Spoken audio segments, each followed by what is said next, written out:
Yale aliyoyaeleza mbele ya wajuzi wa mpira yameleta kashikashi hapa nchini Tanzania. Wachambuzi wa soka, wadau wa soka wakimtolea makucha ya kwa nini amewataja Simba kwenye presentation yake, huku wote wakijiziba masikio kana kwamba hakuna kinachoendelea ndani ya kikosi cha Simba, wakipeleka lawama kabambe kwake yeye. Injinia anaeleza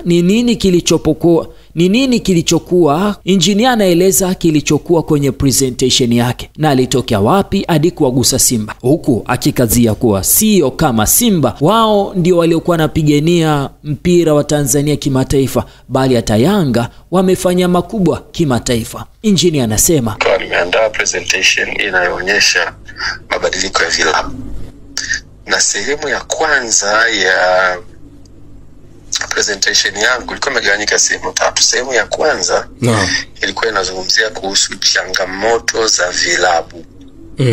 Hicho ni kipande cha kwanza.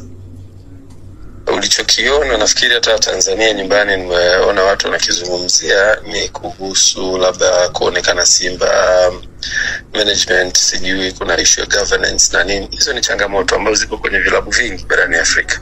Sawa? Kwa hivyo nimeonyesha katika presentation yangu changamoto zinazohusu vilabu barani Afrika. Na moja katika shida kubwa ambayo tunayo ni governance. Hiyo ni shida kubwa. Na pia tuna shida ya miundombinu. Tuna shida ya sponsorships. Tuna shida ya football development. Shida ziko nyingi kwa ukubwa wake. Kwa hivyo mingi nikahudhurisha katika hatua hiyo ya kwanza ya kusema challenge zetu ni zipi. Sawa. Ningeweza kutumia mfano wa klabu yote tu, lakini hatuwezi kukimbia ukweli wa kwamba tuna changamoto ya leadership kwenye vilabu vyetu barani Afrika.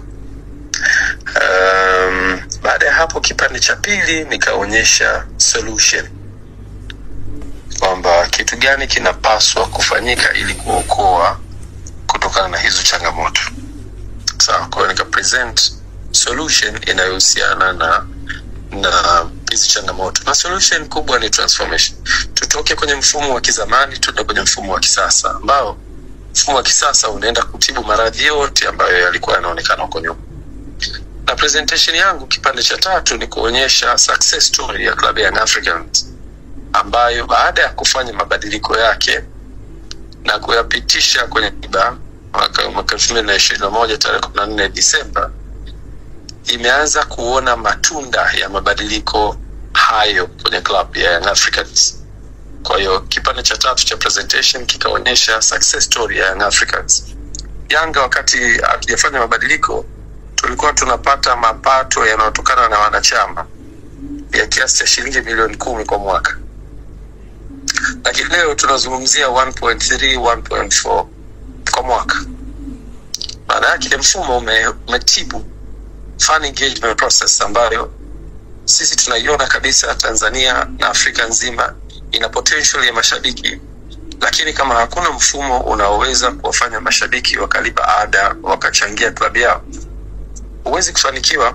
Kwa hiyo hayo ni matunda transformation ambayo Yanga ilipata. Katoa mfano wa pili wa sponsorship. Yanga wakati ule ilikuwa na wadhamini 3. Leo ina wadhamini ambao katika baada ya transformation wa kila namna. Tuna betting company ambayo imeendelea kuwepo. Tuna media ambazo Azam tudhamini. Tuna tourism, tuna Visit Zanzibar. Tunayo makampuni mbalimbali ya automobile. Tuna kampuni inaitwa Karimjee ambayo kupitia pikipiki zake za Hero tuko tunafanya nao udhamini.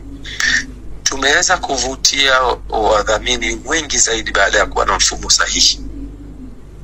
Kwa hiyo nikaweka success story ya Africans ya transformation yake, na mpaka tulipofika tunaendelea kufanikiwa, na sio kama tumefika mwisho, bado kutoka kuna hatua kubwa za maendeleo. Kwa hiyo ndio ilikuwa story fupi ya kuhusiana na ile tukio la jana. Kwanza unakosea ukisema Simba ilikuwa inawakilisha kimataifa pekee. Hiyo sio kweli. Yanga ilikuwa na uwakilishi mkubwa kwenye mashindano ya kimataifa kuliko Simba.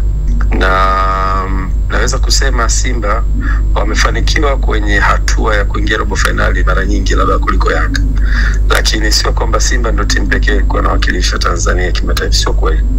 Yanga amechukua mara nyingi ubingwa wa Tanzania kuliko klabu yote hapo Tanzania, na kwa muktadha huo uwakilishi wa klabu kwenye mashindano ya kimataifa unaanzia kwenye ubingwa wa ndani. Kwa hiyo hakuna klabu inaweza kuwakilisha Tanzania kimataifa zaidi ya Young Africans. Nilikuwa na maanisha Young Africans kushindana kwenye zile level za juu zaidi engineer. Basi hapo mkibishi vizuri. Na hata Yanga imeshafika kwenye hizo hatua, kwa sababu Yanga unazungumzia kuhusu Champions League quarter final imeshafika. Hakuna mtu Tanzania amezidi robo finali. Si ndivyo? Ndio.